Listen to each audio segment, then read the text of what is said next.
warahmatullahi wabarakatuh.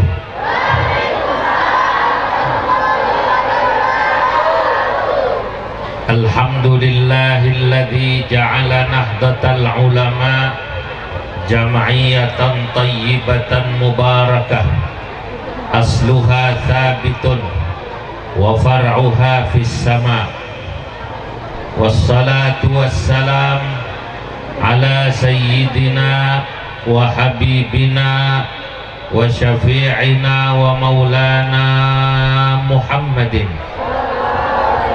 sayyidil anbiya wa imamil adqiya wa mir'atil awliya wa yambu'i ulumil ulama wa mu'tamadi futuhil awliya wa ala alihi wa ashabihil asfiya wattabi'ina lahum bi ihsan taraku lana ma'arifahum wa turrathahum al-gharra wa tharra.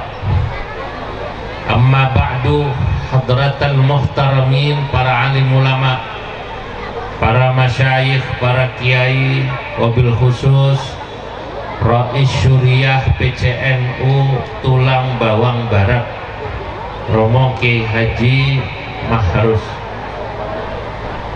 Mahrus Ali beserta seluruh jajarannya, ketua Banom yang hadir di tingkat PC, juga tidak lupa saya mengucapkan yang sama-sama kita hormati Bapak Camat Gunung Agung yang memimpin apel Harlah NU ke-101 ini di MWC NU Gunung Agung, yang walaupun ini levelnya MWC tapi luar biasa mengadakan acara Harlah yang luar biasa.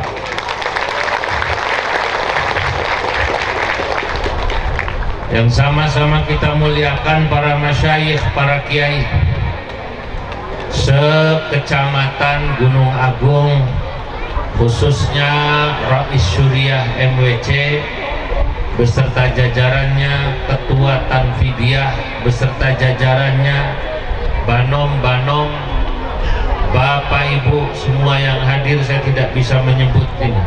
Ada Pagar Nusa, ada Fatayat, ada Muslimat, ada Ansor dan Bansernya, ada Ibnu dan IPPNU-nya. Semoga yang hadir semua warga NU yang sore hari ini berkumpul di lapangan ini dicatat dalam deretan ahli surganya Allah. Sore hari ini alhamdulillah kita semua bersyukur, dan saya juga berbangga bisa hadir dalam acara Harlah NU yang ke-101. Secara khusus diadakan oleh MWC NU. Tujuannya pastinya selain memang dalam rangka Harlah, juga dalam rangka konsolidasi pengurus NU dan banom-banomnya agar seluruhnya kompak dan koheren bersama pengurus di level bawah maupun ke atas. Kalau di MWC itu ya turun ke ranting-rantingnya kompak, kalau ke atas ke PC dan bahkan ke PW termasuk sampai level PBNU, NU-nya bisa kompak insya Allah. Hadirin yang dimuliakan Allah, pada sore hari ini saya ingin menjelaskan tentang Nahdlatul Ulama, apa yang sudah pernah dijelaskan oleh masyayikh kita. Salah satunya dulu Mbah Yai Ali Maksum Krapyak. Ini puncak kegiatan Harlah NU ke-101 diadakan di Krapyak, dimulai hari ini sampai nanti hari Rebu di Jogja. Krapyak Bapak Ibu dulu pernah memiliki Rais Am PBNU yakni Romo Mbah Kiai Haji Ali Maksum. Bali Maksum berpesan kepada kita semua warga NU, yang pertama, orang NU itu harus yang pertama al-ilmu binahdatil ulama. Sesudah al-ilmu binahdatil ulama, nanti al-amal binahdatil ulama. Sesudah al-amal binahdatil ulama, as-sabr binahdatil ulama, baru kemudian as-siqah binahdatil ulama. Artinya apa? Nah, ini saya jelaskan pelan-pelan. Orang NU itu harus al-ilmu binahdatil ulama. Dia harus ngerti NU itu apa. Al-ilmu itu mengetahui tentang NU. Karena banyak di antara orang NU yang dia sendiri tidak tahu NU apa. Ada seorang suami, tapi bukan orang Lampung, bukan. Ditanya sama orang, Pak, sampean ku Islame apa? Ketok NU, Pak. Ketok NU, Pak. Kelihatannya apa namanya? NU. Loh kok taunya NU? Soalnya bojoku kuwi melu pengajian sing seragamnya ijo-ijo.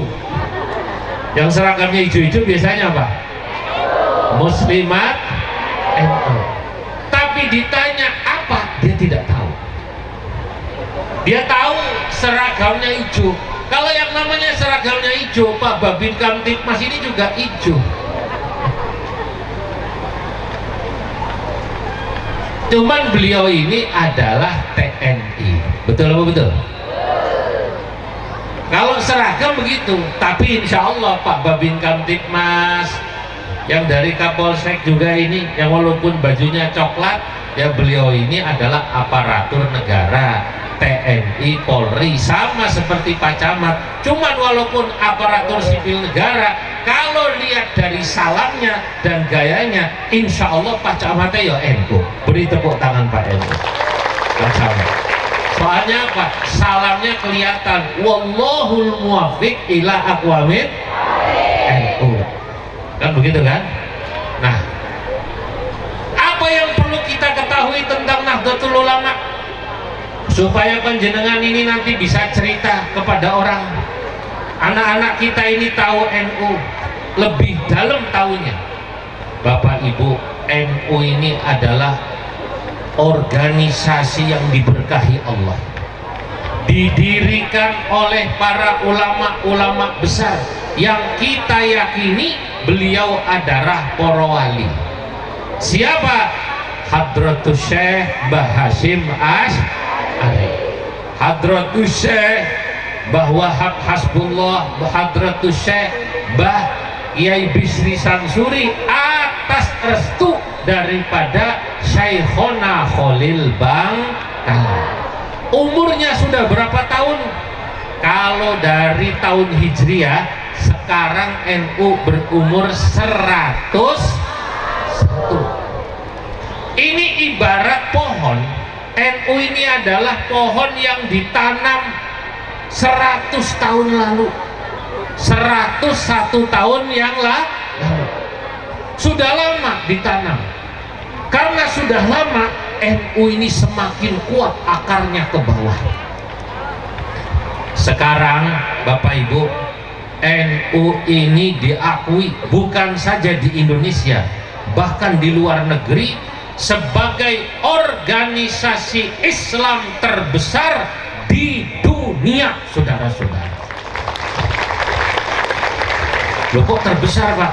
Lah sebab hasil survei terakhir yang dibuat oleh Kompas sama lembaga survei yang lain, orang Islam di Indonesia yang ngaku NU itu sekarang lebih dari 60%. Kalau orang Islam di Indonesia sekarang jumlahnya 250-an juta, berarti orang yang ngaku NU sekitar 130 juta. Masya Allah, itu semuanya ngaku NU. dan NU terbesar di Pulau Jawa dan Lampung. Bahkan provinsi Lampung ini terkenal kalau di sana-sana disebut sebagai Jawa Timurnya NU di Pulau Sumatera. Oh, kalau di Jawa Timur NU mayoritas tak iya? Mayoritas. Jadi kalau mau lihat katanya NU kuat di luar Pulau Jawa, di mana? Lampung. Kalau di Jawa NU yang kuat di mana? Jawa Timur. Jawa Timur Pak Camat, itu survei terakhir kalau ada 10 orang jalan di pasar itu 7-nya pasti NU. Jadi 10 orang lewat di pasar itu 7-nya NU. 10 orang lewat di terminal 7-nya NU. Jangan-jangan copetnya juga NU. Wallahu a'lam bishawab. Saking kuatnya NU. Lah, kalau di luar Sumatera, maaf, di luar Jawa, mana NU yang paling kuat? Ternyata di luar Jawa itu NU paling kuat. Tapi ini rahasia, jangan ngomong-ngomong, rahasia Pak. Rahasia ya. Adanya di mana? Lampung. Masya Allah, saya ini sudah keliling Lampung. Di Tulang Bawang Barat ini Tubaba sudah 2 kali ya Pak Kiai Mahrus ya, 2 kali. Lah MWC aja seperti ini, nggak kalah sama PC yang kemarin bikin acara di mana itu? Pulung. Oh, ini MWC loh. Nah, bapak-bapak, ibu-ibu, oleh karenanya NU dianggap sebagai organisasi Islam terbesar di Indonesia dan dunia. Saya pernah ke Maroko. Saya ketemu ulama Maroko cerita tentang banyaknya NU di Indonesia. Itu ulama Maroko bingung. Loh kok bisa ya? Orang begitu cinta sama Nahdlatul Ulama, berangkat acara harlah. Saya mau tanya, jenengan disangonin apa mboten? Disangonin apa mboten? Dikasih sembako yang ada gambar capresnya apa tidak? Datang sini ongkos sendiri, berangkat sendiri, betul ya? Malah nanti di sini jangan-jangan sama panitia dimintain sumbangan buat bangun kantor MWC. Kalau dimintain sumbangan buatkan bangun kantor MWC, siap apa tidak? Oh, siap Pak Ketua, tenang, aman. Nah, kenapa kok orang NU begitu cinta sama NU-nya? Mereka begitu semangat kalau buat NU. Saya bilang karena mereka tahu al-ilmu binahdlatil ulama, mengerti tentang NU, bahwa NU ini adalah organisasi Islam yang ajarannya sudah lurus mengikuti apa yang diajarkan Kanjeng Nabi Muhammad Sallallahu Alaihi Wasallam dan para sahabatnya yang kita ketahui tentang atau yang dikenal dengan ajaran Ahlus Sunnah wal Jamaah. Mereka tahu, kata saya, tauhidnya mengikuti yang diajarkan Imam Asy'ari dan Maturidi. Orang tahu, oh melu NU ae, tauhidnya bener.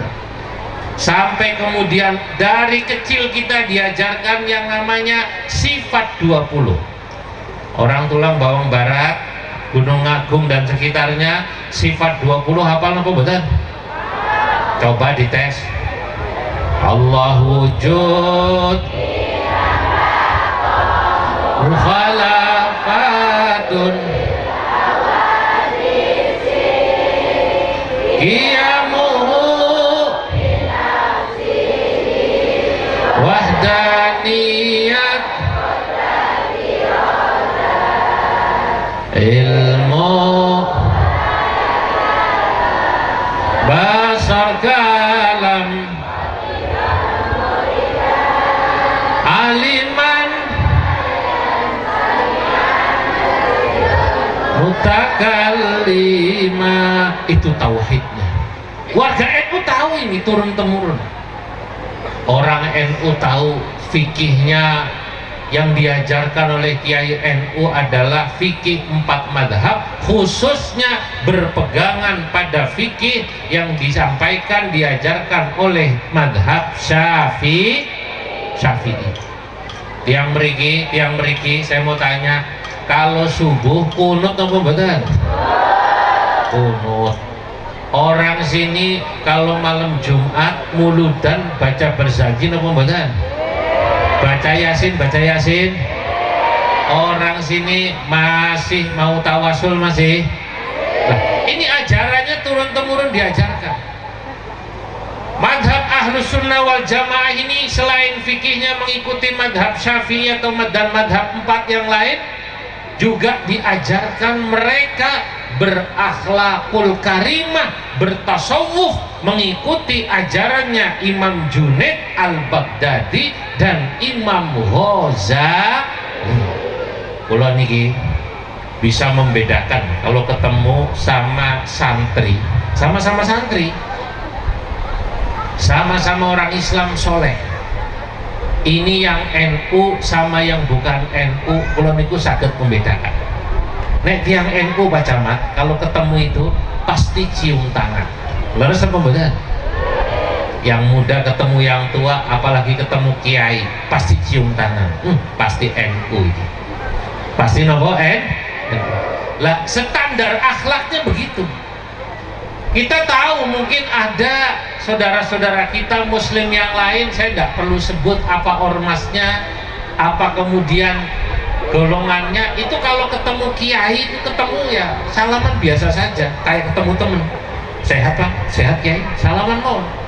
Nah NU jenengan kepanggih Mbah Kiai Mahrus, pasti kalau yang muda, kalau santrinya cium tangan. Kenapa? Karena mereka sejak dulu diajari sama guru hormat dan diajari percaya sama barokah. Saya mau tanya jenengan niki yang rawuh yang hadir di sini, percaya barokah apa betul? Barokah itu khas ajaran NU. Kulon dari kecil, saya dari kecil, dari segini lebih kecil, itu kalau diajak abah saya sowan kiai, sowan habaib, mbah yai itu kalau beliau minum unjuk kados ngeten niki, habis pengajian minumnya diminum tidak habis, kopine diunjuk sekedik mawon. Bismillahirrahmanirrahim. Contoh. Ini dulu waktu saya kecil sama abah saya pasti suruh minum sisane. Tunjuk, diminum, insya Allah berkah. Lah ini kalau kemudian cirinya nanti santri yang seperti ini NU atau bukan, itu nanti bekas kiai ini itu dipakai rebutan minum. Aku diwei sidik-sidik ben entok nopo berkah. Bukan cuman bekas minum kiai, bukan cuman salaman sama kiai. Malah kalau di NU itu kalau ada anak kecil ditahnik niku disuwuk, disembur sama kiai, niku seneng. Saya kalau ke daerah NTB pengajian di Nusa Tenggara Barat, kalau saya berangkat ke Madura, itu orang-orang NTB bawa bayinya kecil-kecil, ibu-ibu atau bapaknya, saya kemudian dikasih madu.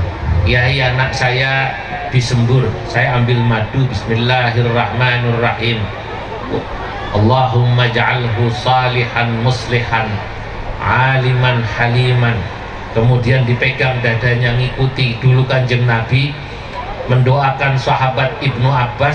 Sahabat Ibnu Abbas itu saat kecil oleh Kanjeng Nabi dibawa oleh orang tuanya, diminta didoakan supaya jadi orang alim. Sama Kanjeng Nabi dipegang dadanya sahabat Ibnu Abbas, lalu didoakan Allahumma hsyu jaufahu ilman wa hikmatan.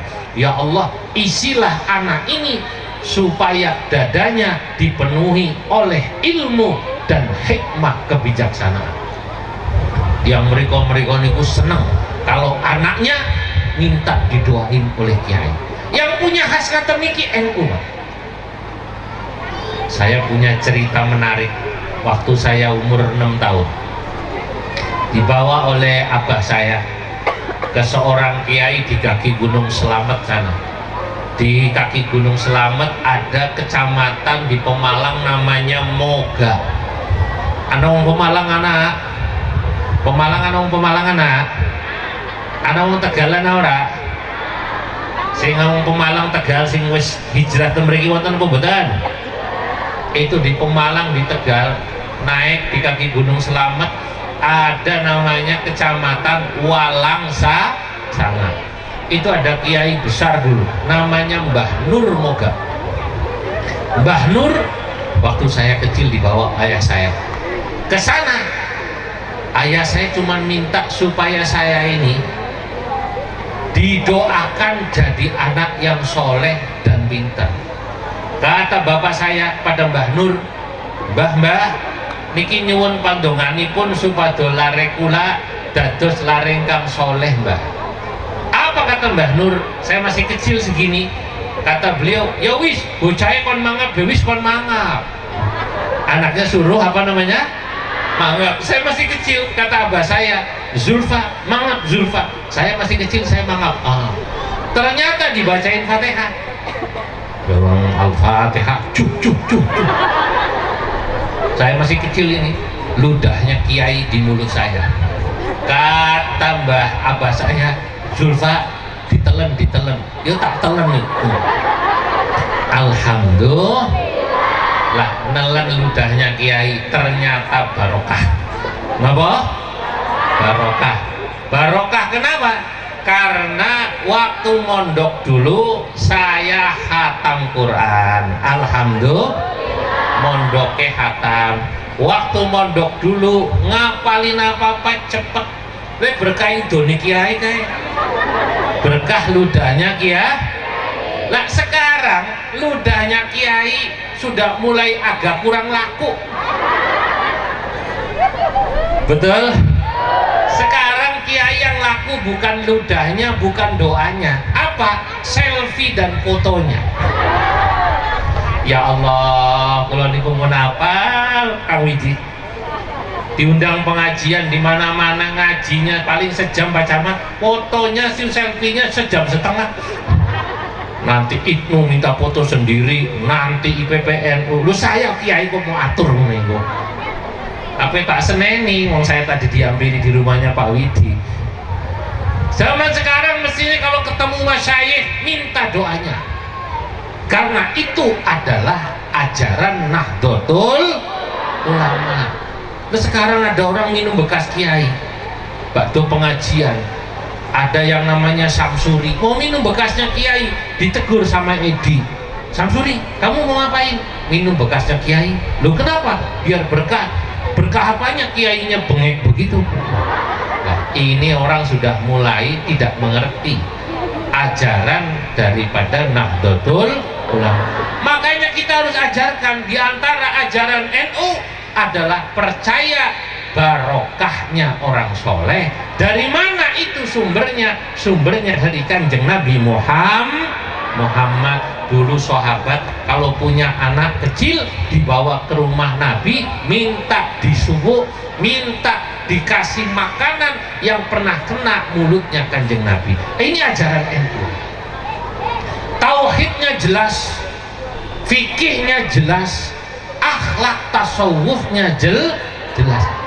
Lah ada lagi nanti selain ajaran keagamaan, NU ini sejak dulu didirikan 100 tahun lalu sampai sekarang Pak Camat, Pak Kapolsek, Pak Dan Ramil sampai sekarang sama punya yang namanya paham kebangsaan, bahwa NU didirikan selain untuk menjaga faham Ahlus Sunnah wal Jamaah, juga NU didirikan dalam rangka menjaga moral bangsa Indonesia dan menjaga negara kesatuan Republik Indonesia.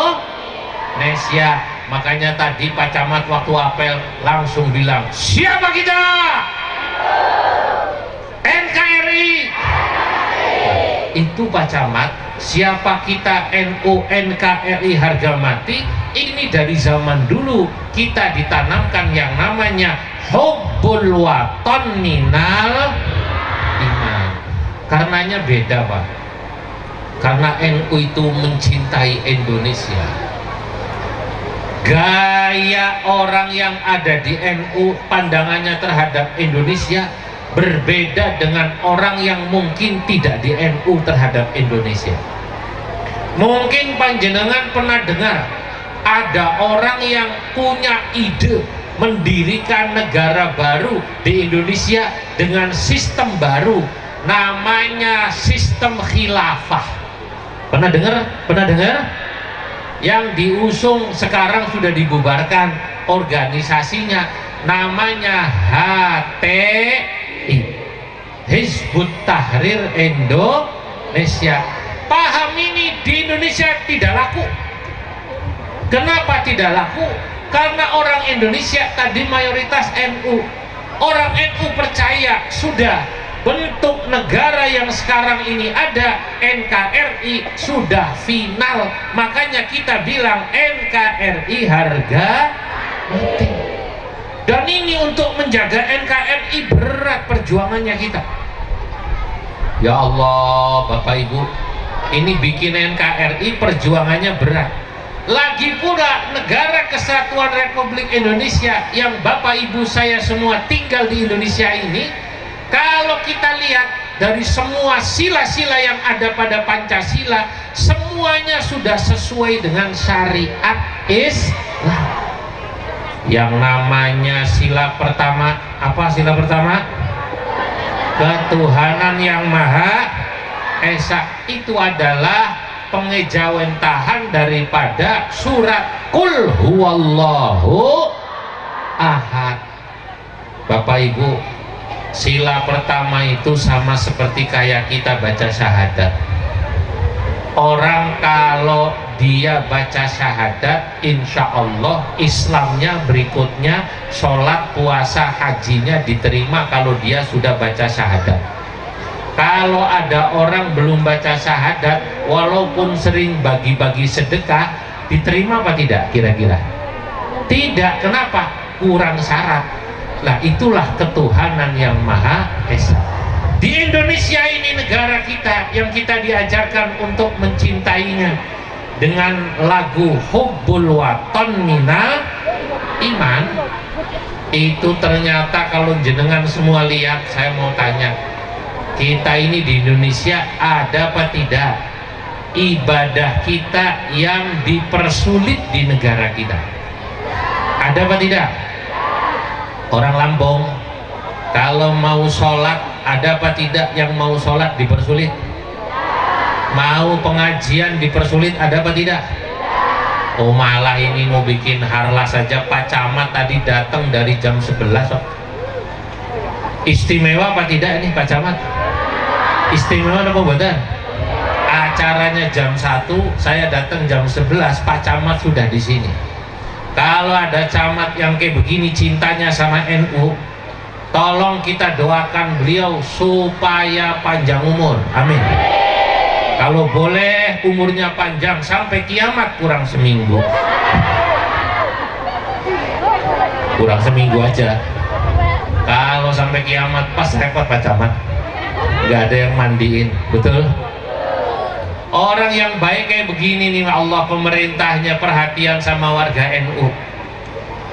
Ini kalau boleh camat semacam ini dan siapapun aparat yang cinta sama Nahdlatul Ulama, jangan dikubur kalau belum mati. Jangan dikubur kalau belum mati. Pertanyaannya, kenapa Pak Camat, Pak Babin, baik Babin Kamtibmas maupun Babinsa ini kok sampai nungguin jenengan bikin acara semacam ini? Ya karena pemerintah tahu bahwa NU ini komitmen kecintaannya pada bangsa tinggi, Pak. NU menganggap Indonesia ini, Pak Camat, Pak Polisi, Pak TNI seperti rumah kita. Jenengan ini kalau punya rumah, mau apa tidak rumah kita bakar atau kita rubuhin? Mau apa betul? Tidak mau, orang kita yang bangun rumah. Makanya kalau ada orang mau coba-coba ganggu sistem yang ada di Indonesia, sudah betul sistemnya negara kesatuan, dia mau bikin model baru, khilafah atau yang lainnya, itu sama seperti orang yang mencoba merubuhkan rumah kita, sama seperti orang yang mau membakar rumah kita. Jenengan kalau ada orang mau membakar rumah kita, mau merubuhkan rumah kita, diam saja atau bangun? Dicegah atau biarkan? Itulah yang tadi dalam lagu Yalal Waton, siapa datang mengancammu kan binasa. Itulah maknanya kalau ada orang yang mau mengganggu Indonesia, yang paling depan untuk menjaga Indonesia selain TNI Polri adalah warga Nahdlatul Ulama, saudara-saudara. Nah, ajaran ini, Pak, ajaran cinta agama dan cinta tanah air dalam satu tarikan nafas, belum tentu diajarkan di organisasi lain. Di Indonesia ini diajarkan oleh organisasi Islam terbesarnya yang namanya Nahdlatul Ulama. Makanya NU itu mengajarkan kepada warganya selain menjadi seorang yang religius, cinta agama, tapi juga seorang yang nasionalis religius. Di Indonesia kalau ada orang hanya religius, tidak punya cinta pada tanah air, nggak akan bisa memimpin negeri ini. Atau sebaliknya, di Indonesia kalau ada orang hanya bicara nasionalis, cinta negara, cinta bangsa, tapi tidak cinta agama, diajak pengajian nggak mau, malah mengkritik pengajian. Kalau ada calon pemimpin, kalau ada misalnya partai mengkritik pengajian, biasanya yang kayak begini tidak begitu laku di NU. Betul apa tidak? Lah iya, orang NU itu dua, nasionalis, religius. Nah, karena dia nasionalis, NU niku kita harus tahu pasti punya ciri menghargai kearifan dan kebudayaan lokal. Bu, di sini kalau bilang kepala desa tiuh, betul nggih? Kepala tiuh, hah? Kepalu tiuh, mana kepalu tiuhnya? Nah, kepalu tiuh. Oh, kepalu tiuh ini namanya kearifan lokal. Saya tadi lupa.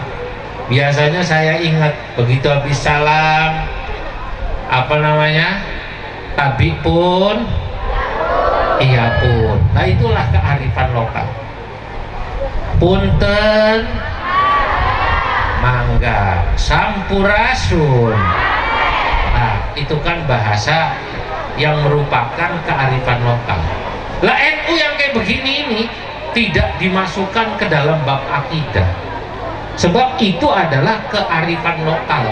Selama tidak bertentangan dengan agama boleh, kecuali sampean kok ada kearifan lokal yang kalau hajatan mabok, kira-kira ini diikuti apa mboten?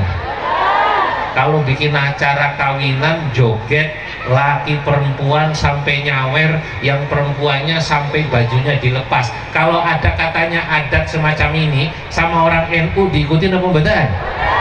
Mboten, karena bertentangan dengan apa agama. Kalau hanya tabik pun, iya pun, sampurasun, ini kearifan lokal yang tidak bertentangan dengan agama. Termasuk selawatan itu, mau selawatan lagu Sunda, mau selawatan lagu Jawa, ya Bu ya, itu di NU diperbolehkan.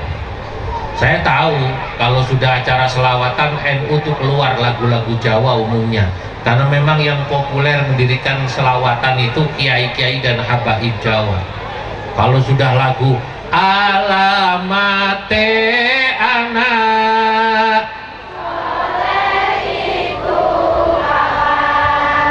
badane mukmin. Ini langsung hafal Pak. Nanti kalau kita selawatan di daerah Padang, orang Padang itu ya selawatan saja lagunya lagu Ayam Delape. Ya Nabi salam alaika, ya Rasul salam alaika, ya Rasul ya Habib salam Salawatullah. Kalau kita nanti masuk ke daerah Melayu, kearifan lokal di sana, kalau selawatan itu pakai lagu Cindai. Ya Rasulullah salamun ya Rafi'asyah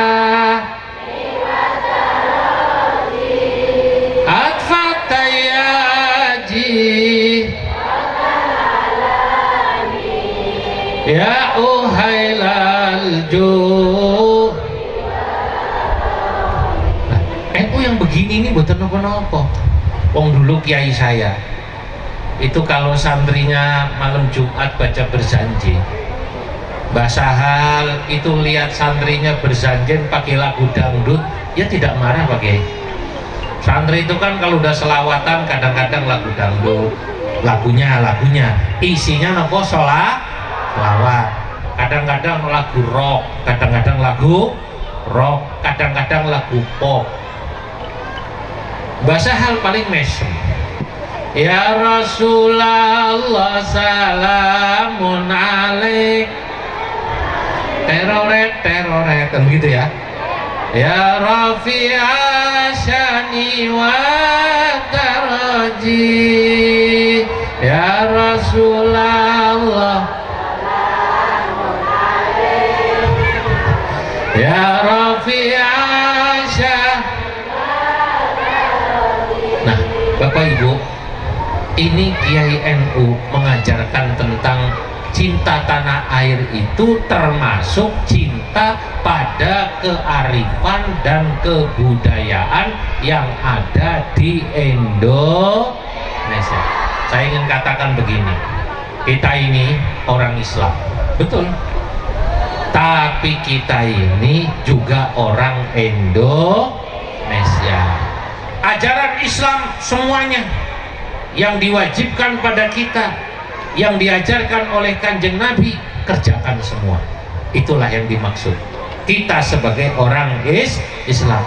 Tapi sebagai orang Indonesia, segala kebudayaan tradisi yang ada di Indonesia yang tidak bertentangan dengan agama Islam tetap harus kita jaga. Wong orang luar negeri itu sebenarnya sama orang Indonesia kagum loh Bu, kagum. Orang luar negeri Pak, ngelihat orang Indonesia bikin onde-onde. Tahu onde-onde ya? Yang ada wijennya, bingung Kiai. Iki caranya nemplek ke wijennya kayak apa siji-siji? Kok bisa rapi kayak begitu? Itu orang luar negeri, itu guyonannya gitu, saking kagumnya sama orang Indonesia. Orang luar negeri melihat orang Indonesia batik. Ibu-ibu kan pakai muslimat batik ya, cuman itu muslimat atau fatayat atau ibnu batiknya ada yang tulis, ada yang cap, ada yang kemudian printing nggih. Nah kalau sarung saya ini kebetulan sarung tulis ini dari Lasem, dari apa namanya, Lasem. Itu mereka lihat bagaimana orang batik satu-satu, itu mereka kagum. Ngelihat ukirannya orang Jawa Jepara, itu mereka kagum. Ternyata itu ada pengaruh daripada alam. Kenapa orang Arab bajunya rata-rata kalau perempuan putih atau hitam, betul nggak? Hitam, nggak ada variasinya pakai begini, nggak ada. Laki-lakinya putih. Lalu Indonesia kok pakai batik ya? Ya karena di Arab Bu, di Arab nggak ada pohon, jadi nggak ada inspirasi buat gambar pohon. Di Indonesia alhamdulillah wite akeh, kadang-kadang delang pohon jagung, batiknya gambar pohon jagung, nanti ngeliat kembang apa, lah itulah orang Indonesia. Tapi orang Indonesia ini, diakui atau tidak, adalah orang yang memiliki akhlak dan etika paling bagus di seluruh dunia. Kalau orang mau tahu, jamaah haji setiap tahun Bapak Ibu di dunia, kalau ada panitia siapa juara satunya, selalu orang Indonesia. Lah orang Indonesia ku ya sing kaji mayoritas wong NU kok. Betul? Orang NU. Orang NU niku kaji umroh. Kadang dari Lampung, kadang-kadang dari Tegal. Ada yang nggak bisa doa Arab panjang-panjang, doane praktis Bu. Tawaf muter 7 kali, doane bahasa Jawa. Ya Allah pada baik, ya Allah pada baik. Nah doa kok tawaf 7 kali pada baik ya Allah pada baik. Kalau Rabbana Atina masih lumayan. Ini tawaf 7 kali, doanya apa tadi? Pada baik ya Allah, pada baik ya Allah, pada baik. Kemudian waktu ditanya, Mbah, kok sampean tawaf 7 kali doanya pada baik Mbah? Apa kata beliau? Lah kayak wong donga kayak sing bahasa Arab apik-apik ya doane ya. Pasti njaluke karo Gusti Allah apik-apik. Nyong maksude pada baik kayak kowe njaluke. Njaluke pada baik. Masa ya Gusti Allah ora paham? Orang Tegal itu. Orang Indonesia praktis gak mau ribut. Orang Indonesia terkenal di luar negeri tidak pernah bikin ribut Pak. Orang haji itu orang Indonesia tidak pernah tukaran loh. Jamaah haji Indonesia nggak pernah ribut di toilet, nggak pernah bruk surah cepet nggak tahu. Di bis nggak pernah rebutan. Soft sholat di Masjidil Haram, Masjid Nabawi, wong Indonesia terkenal akhlaknya saya boten nate ribut. Loh, kenapa Pak Kiai mau ribut? Nggak ngerti bahasa Arab. Mau ribut bingung bahasa Arab Kiai. Kalau ditawani kudungan, metu saking masjid, keluar dari masjid, ditawari kudungan ibu-ibu, yang laki-laki ditawani sorban. Haji khomsa real. Dilihat tangannya 5. Sing wadon khomsa real 5. Mau nawar 2 real bingung. Untung ngerti bahasa Arab, inget sholat subuh. One rakaataini. Maksudnya nawar 2 real. Orang ngerti bahasa Arab 2 real ku real ini ngertine sholat subuh. One rakaataini. Yang dagang lihat wajahnya wajah Gunung Agung. Wajahnya wajah orang tulang bawang. Kata yang dagang, la kuwi boten angsal. La. Salasa rakaat fardhu lillahi ta'ala, Allahu akbar. Nek gelem 3 real. Maksudnya 3 real tapi pakai bahasa apa? Salasa rakaat. Nah, saya ini kumpul sama orang Arab macam-macam. Ya Saudi, ya Yaman, ya Syria, ya Yordan, ya Maroko, ya Mesir, ya Tunisia. Saya juga kumpul sama orang Eropa macam-macam, ketemu di Eropa, di Amerika. Kesimpulan saya satu, mereka hormat, mereka respect kepada orang Indonesia. Akan apanya? Akan akhlakul karim. Lawang Indonesia itu tadi mayoritas NU. Makanya kita harus tahu. Saya kemarin khutbah Jumat di kantor Polda. Saya bilang begini, Indonesia ini adalah negara dengan keragaman dan kemajmukan paling besar. Beragam agamanya, beragam sukunya, beragam etnisnya, beragam bahasanya, beragam budayanya. Tapi kenapa orang Indonesia bisa rukun? Saya bilang, saya ke Afghanistan 2 kali dalam 2 tahun ini. Kalau datang ke Kabul, ibu kota Afghanistan. Di Afghanistan suku hanya 6, Indonesia Masya Allah ratusan. Kenapa bisa rukun? Di Afghanistan antar suku ribut. Alhamdulillah orang Jawa sama orang Sunda yang di Lampung rukun apa bener? Rukun. Bahkan tadi saya dengar di sini Pala Tiuh cerita desa ini Tiuh apa namanya tadi? Mulia Jaya. Di sini ada Islamnya, di sini ada Kristennya, di sini ada Hindunya. Saya mau tanya, ini jangan tanya Pak Camat, pasti kalau Pak Camat kan jawabannya jelas. Saya tanya warganya, di sini Islam, Kristen, Hindu rukun apa betul? Nah, ini kehebatan Indonesia. Kenapa bisa rukun? Saya katakan karena orang Indonesia tidak perang satu sama lain itu beruntung. Satu, beruntung karena orang Indonesia dasarnya cinta damai. Watakit yang Indonesia niku aslinya mboten seneng tukaran, betul? Seneng kompromi damai. Kalau nggak percaya, ada orang naik motor nggak pakai helm, nggak bawa SIM, diberhentiin sama Polantas. Saya mau tanya, ngajak ribut apa damai biasanya? Nah kan gitu kan, ngajaknya ribut apa damai? Nah itu asli Indonesia gue. Asli ini pakai shot, asli, ya asli Indonesia. Gimana ini urusannya? Damai aja lah Pak. Lo kan ngajak damai kan? Nah itu watak asli Indonesia. Kedua, saya katakan, kenapa kok alhamdulillah Indonesia sejak didirikan sampai sekarang tidak pernah perang ribut antar suku, antar agama. Kalaupun ada hanya kecil, letupan-letupan kecil di salah satu kota, di salah satu provinsi, cepat selesai.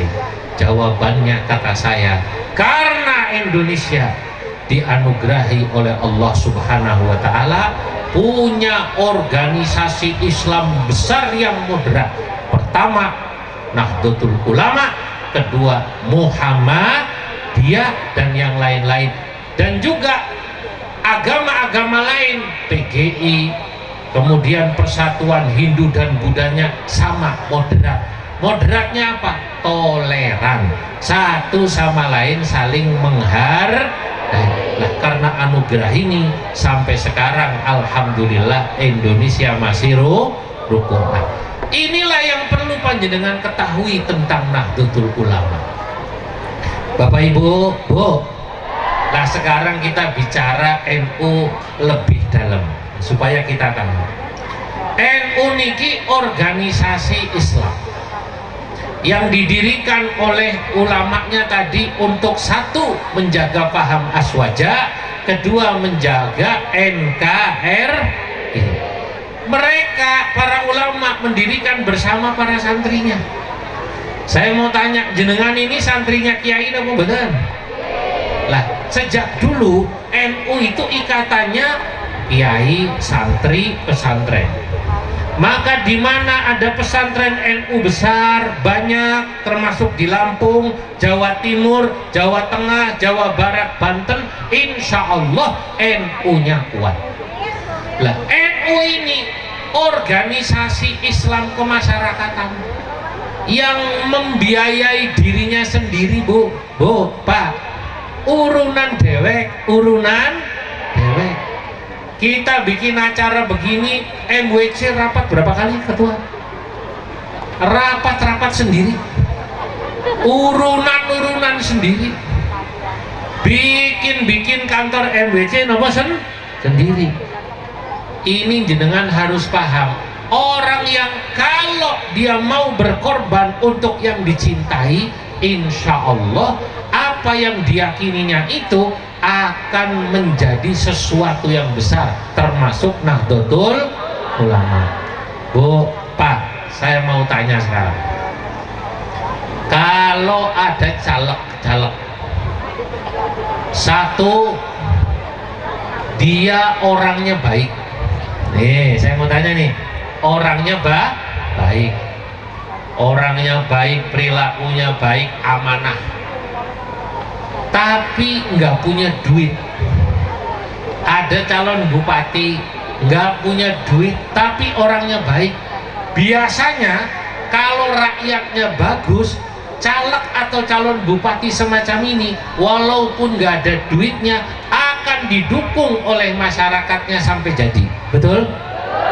Kalau rakyatnya bagus. Tapi kalau rakyatnya mata duitan, kayak di sana. Kalau orang sini enggak ya Bu ya? Enggak apa? Enggak sama apa enggak beda? Lah zaman sekarang macamat ya Allah. Milih calon kepala tio. Ada kepala tio nyalon kepala tio. Yang satu ngasih 20.000, yang satu 50.000, yang satunya 100.000. Biasanya yang dipilih yang ngasih berapa itu? Yang ngasih 500 kan? Bubar ini. Lah, kalau orang berpikirnya semacam ini, sebenarnya desa kita, tio kita tidak akan maju. Sebab kalau jenengan milih kepala tio yang ngasih duit banyak, nanti begitu yang bersangkutan jadi, yang dipikirkan pertama gimana supaya balik modal duitnya kondi korupsi. Sebenarnya yang jelek ini calon kepala tionya apa masyarakatnya? Nggak ngerti. Kadang-kadang susah ya masyarakat kita. Dulu di Jawa Barat ada bupati, Masya Allah, kalau salamnya ora paseh blas. Assalamualaikum warahmatullahi wabarakatuh. Tapi terpilih 2 kali. Kiai PBNU datang ke sana, ditanya, "Loh kok bisa ya? Orang seperti ini bisa terpilih 2 kali. Apa nggak ada calon bupati lain yang akhlaknya bagus, yang salamnya fasih?" Karena bupati yang ini terkenal suka mabuk, suka main perempuan, tapi terpilih 2 kali. Apa jawaban masyarakatnya? Kata masyarakatnya, "Pak Kiai, walaupun bupati ini salamnya nggak fasih, tapi salamannya fasih. Salam tempel." Maksudnya apa namanya salam tempel? Sering ngasih Kalau jenengan kayak gitu, alamat jalanan tulang bawang nggak bagus-bagus.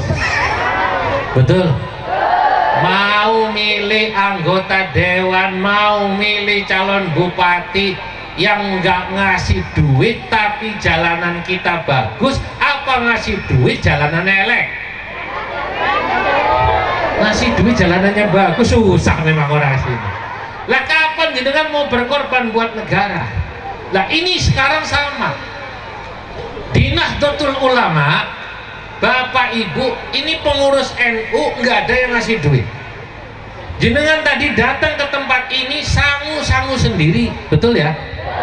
Jam 11 saya tadi keluar tol, saya lihat ibu-ibu pakai baju muslimat naik motor, utuk jam 11. Orangnya yang mana tuh tadi? Orangnya yang mana tuh? Kata Kiai Widi ini, "Ya Allah Kiai, acaranya pada zuhur jam 11 sudah datang, naik motor Honda, utuk ke sini." Siang di sini dikasih makan apa enggak tuh ibu tadi? Alhamdulillah.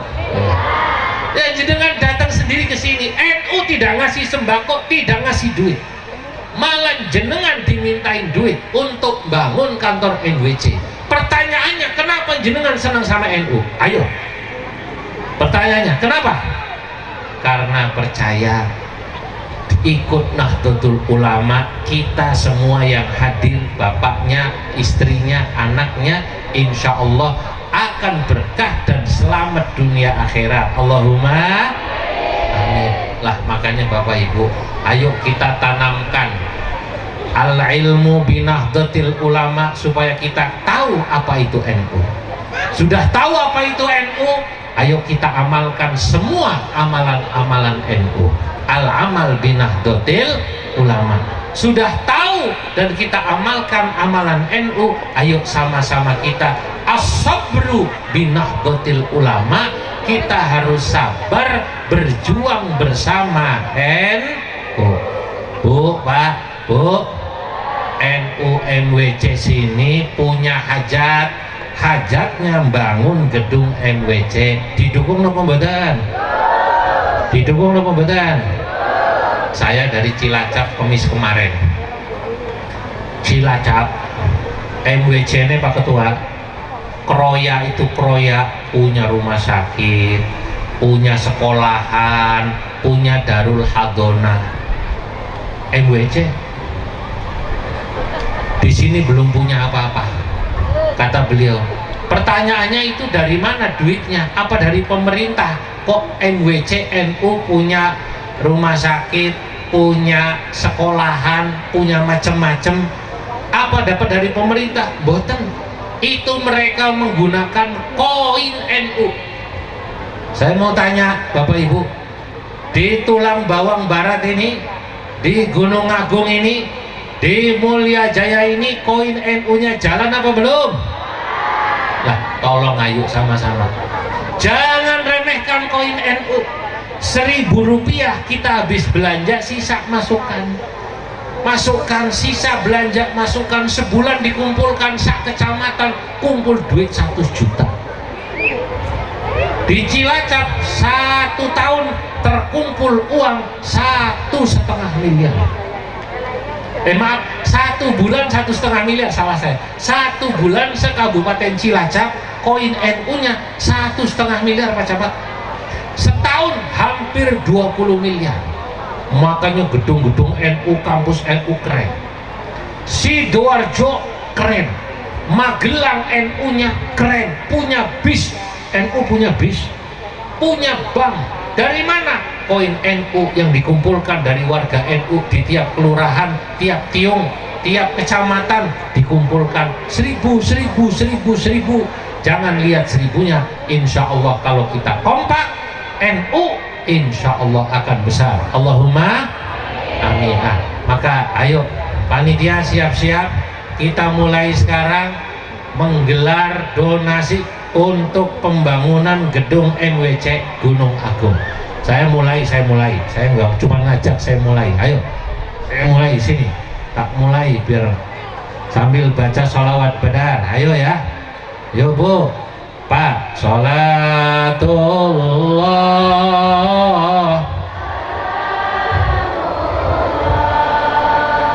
ala toha. Delay panitianya, cepet. Ayo, sebannya. Ini di sini. Nah, ala yasin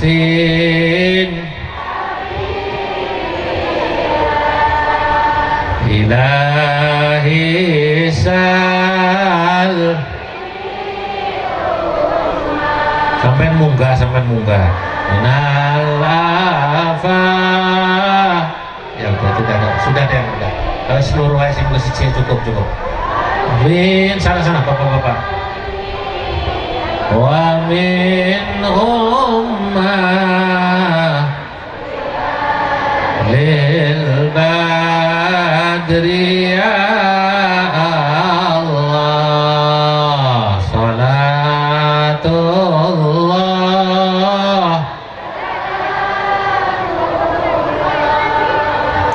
ala toha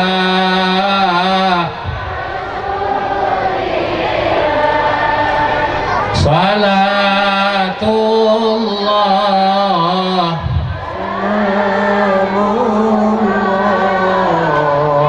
ala yasin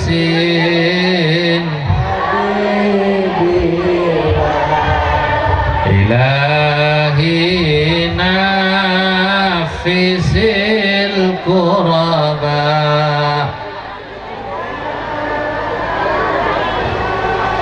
nawal atba. Terus libaniyatin wa waba bi ahlil badri ya Allah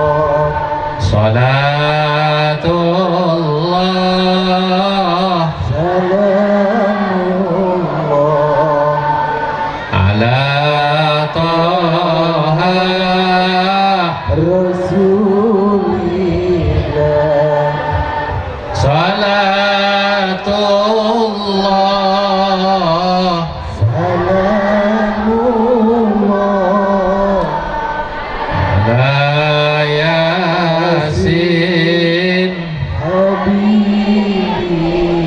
Nah, sambil jalan saya lakukan ceramah. Bapak Ibu, ini terakhir. Kita insya Allah dalam waktu dekat, nggak lebih dari 20 hari, akan memilih calon pemimpin-pemimpin bangsa ini. Betul nggak? Calon presiden, calon wakil presiden, memilih caleg-caleg, calon legislatif di DPRD maupun DPR RI.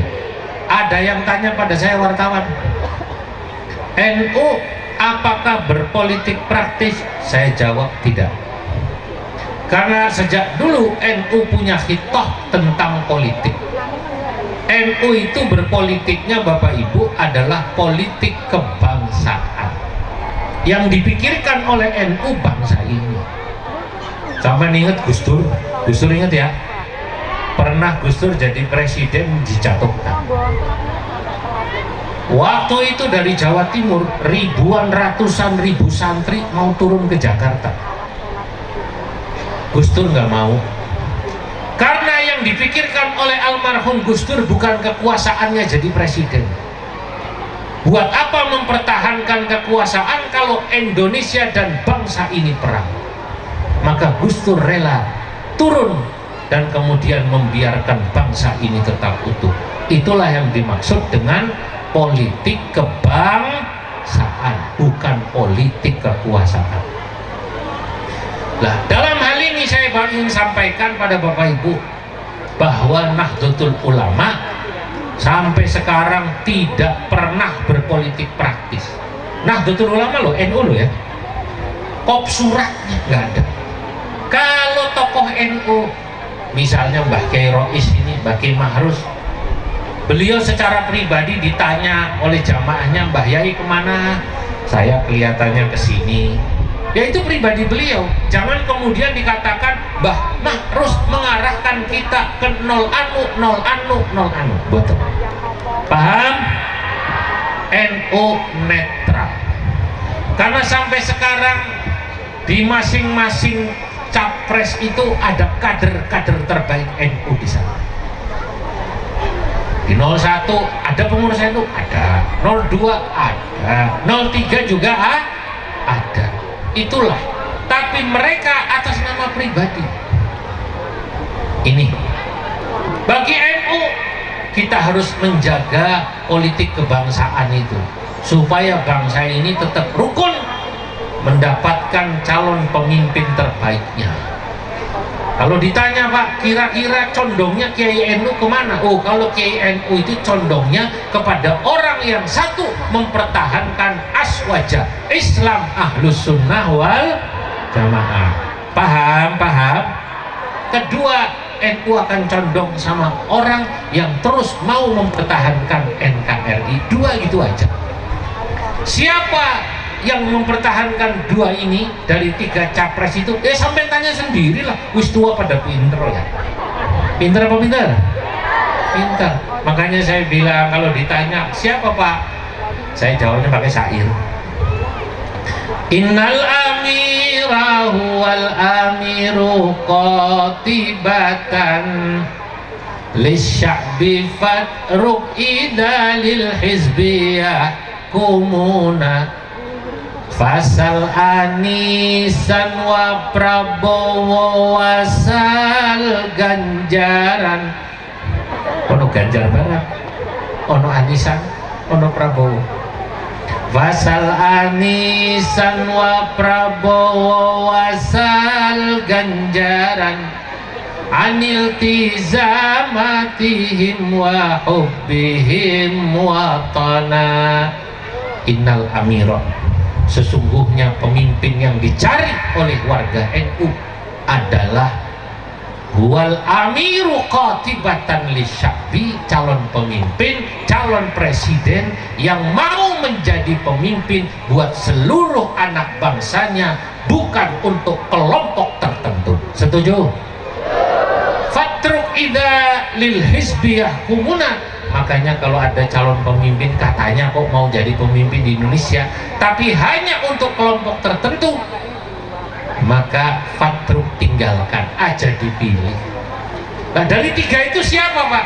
Fasal Anisan wa Prabowo wasal Ganjaran. Tanyalah sama Mas Anies. Mas Anies, apakah Anda punya komitmen Islam Aswaja? Apakah Anda punya komitmen NKRI? Tanya sama Pak Prabowo. Pak Prabowo, apakah Anda punya komitmen untuk menjaga Islam Ahlus Sunnah?